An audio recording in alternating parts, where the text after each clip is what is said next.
touchdown, we stayed aggressive. Or excuse me, I think it was after the field goal, and after a touchdown again, we'd come back. So that part, you know, shorten a couple positions that we hadn't been all year, and some guys had to step up and play. And there's not that oh no type of thing. You know, there's a different look in their eye.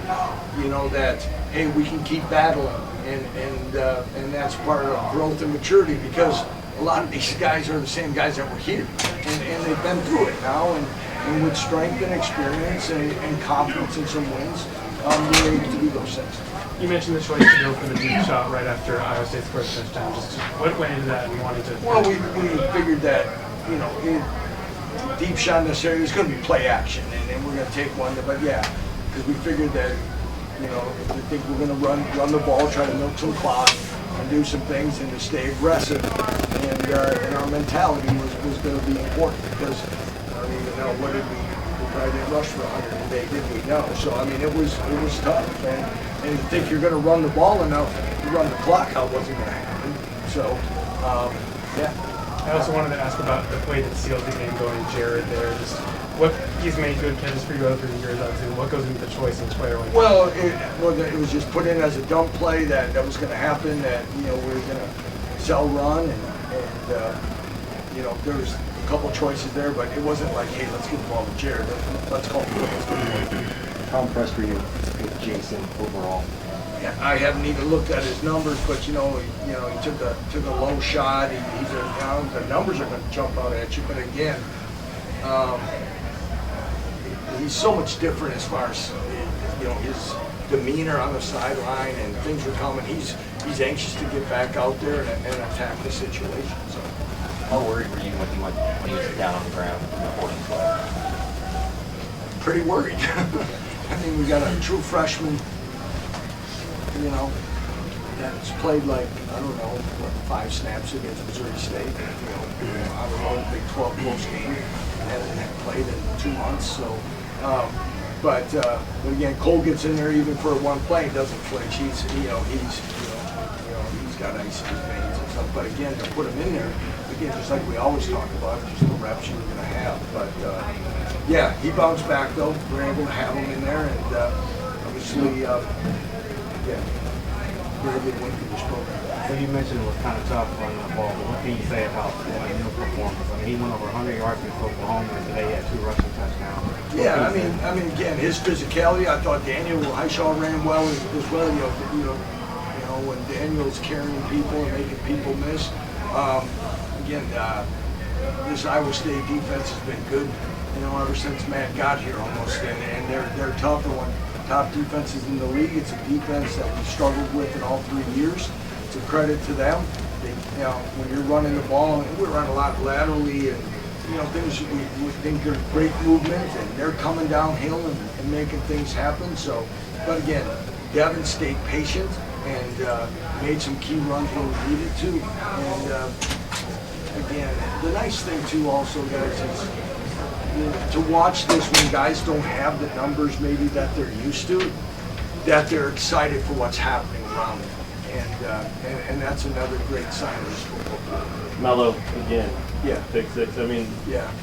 I know you can't expect that every week, but what you talked a little last week. What's going so well with him? Well, again, I think he saw. I mean, I think the ball was behind the guy. Yeah, whatever. It kind of felt. But again, Mello's, you know, again, he's got quiet confidence. I mean, you know, he and Kobe are, you know, they're both have played a ton of football, both very confident, both very good players.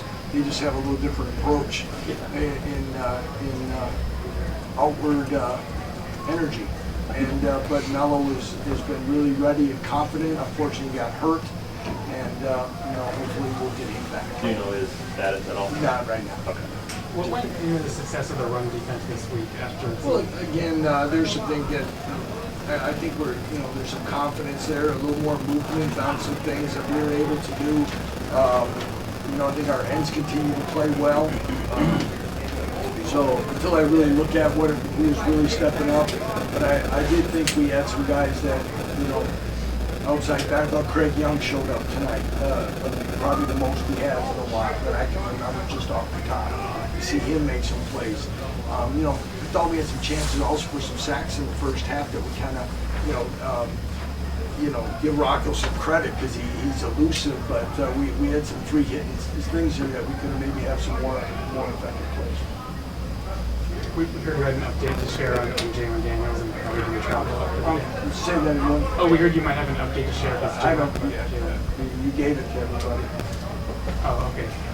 You didn't travel today. Okay, I didn't know if there was one. No, there's nothing. It just we made a decision that we did practice during the week, and it's best that we just give him a chance. And obviously, this is a bus trip for us, and all those things and where he's at. Through the advice of our medical people, that is in the best interest of him. But again, he stays positive, and we're awfully optimistic about that.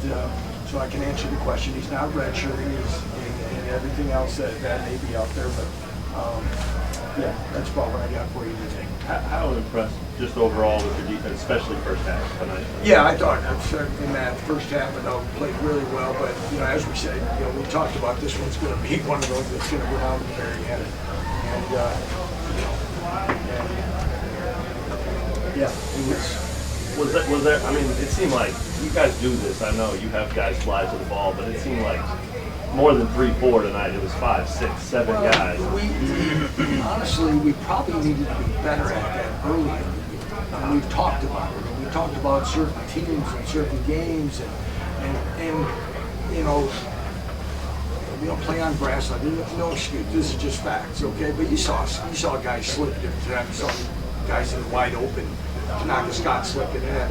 Well, one of the things we talked about is we couldn't take anything for granted about making sure guys go make a play or not. We better be flying around the ball, making sure we got enough people around. And I think in the last couple of weeks we've taken some strides in doing that. And hopefully it's something that we make it the norm. Anything else for Coach? So what does a win like this do for your team? I mean, for the remainder of November, still a lot of football to be played. But well, I don't know all the ins and outs. Right now, our focus is going to quickly turn to Texas Tech, but I don't know where it's at with everybody, but I know a lot of other people in the top part. As I said last week, that after the big win, and I'm at home and they're showing the Big 12 standings, and here we thinking that we're doing really well and stuff, and they show 5 teams that are all 4-1 and we're not even listed yet. So to come into a place and we're a ranked football team and be an underdog, again, shows that we've got to keep chipping away. We've got a lot of work to do yet, and I don't know. We've got a chance here to play the last 3 games. We're in the 4th quarter of the season, starting on Monday. So we got a chance to do some good things. It's I don't know. It's one day at a time, 1 week at a time in our program. And I guess I can wrap it up with this: that's the same approach when we were here, 2 years ago, and having it handed to us. Okay, we got to go back to work one day at a time, keep getting better. And if we change the formula based on wins and losses, that's a very bad message for a football team and a bunch of players. So we're going to stay the same way. We're going to walk in. We're going to address what needs to be improved. We're going to find a way to get healthier, and we're going to find a way to get better before we play Texas Tech.